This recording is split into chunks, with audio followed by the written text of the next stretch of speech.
है, ऐसा बयान राहुल गांधी ने दिया था जिसे लेकर के आज भिवंडी कोर्ट में एक बार फिर से हाजिर हुए थे। क्या वजह थी और किस प्रक्रिया को पूरा करने के लिए हाजिर हुए?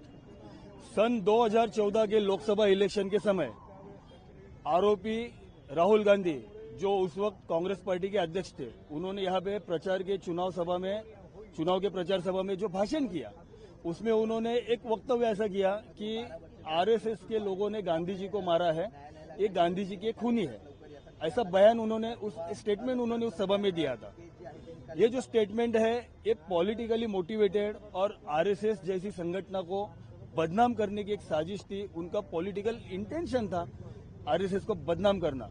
वास्तविकता में देखा जाए तो महात्मा गांधी जी आरएसएस के लिए भी पूजनीय है और आरएसएस की गांधी जी की हत्या में कोई भी आरएसएस या आरएसएस के स्वयंसेवक का गांधी जी की हत्या में हाथ नहीं था।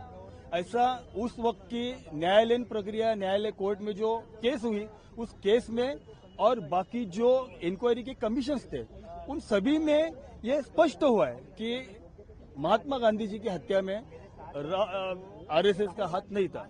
फिर भी बार बार आरएसएस को बदनाम करने के लिए इस तरीके के बयान इन लोगों की तरफ से किए जा रहे हैं। इसलिए आरएसएस के तत्कालीन कार्यवाह राजेश जी कुंटे, उन्होंने राहुल गांधी के खिलाफ मानहानि का केस दाखिल किया था।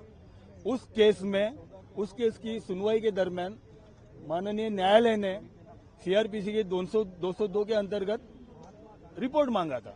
उस रिपोर्ट के तहत प्रोसेस इशू की गई और आरोपी को कोर्ट में हाजिर होना पड़ा। जब आरोपी कोर्ट में हाजिर हुआ, तब आरोपी को जमानत देनी पड़ी।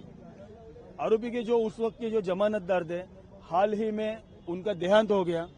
देहांत होने की वजह से एक न्यायालयीन प्रक्रिया है कि आरोपी को फिर से जमानत देनी पड़ेगी, नया जमानतदार कोर्ट में देना पड़ेगा और वो नया जमानत देने के लिए आरोपी को बॉन्ड पर साइन करनी पड़ेगी और वो साइन करने के लिए आरोपी को आज कोर्ट में आना पड़ा। याचिकाकर्ता की तरफ से साफ था कि राहुल गांधी ने जो बयान दिया है उस पर माफी मांग ले, मामला वहीं खत्म हो जाएगा। उस पर क्या कुछ उनके वकील या राहुल गांधी का जवाब? राहुल गांधी अगर माफी मांगते हैं तो आगे की प्रक्रिया रुक जाएगी।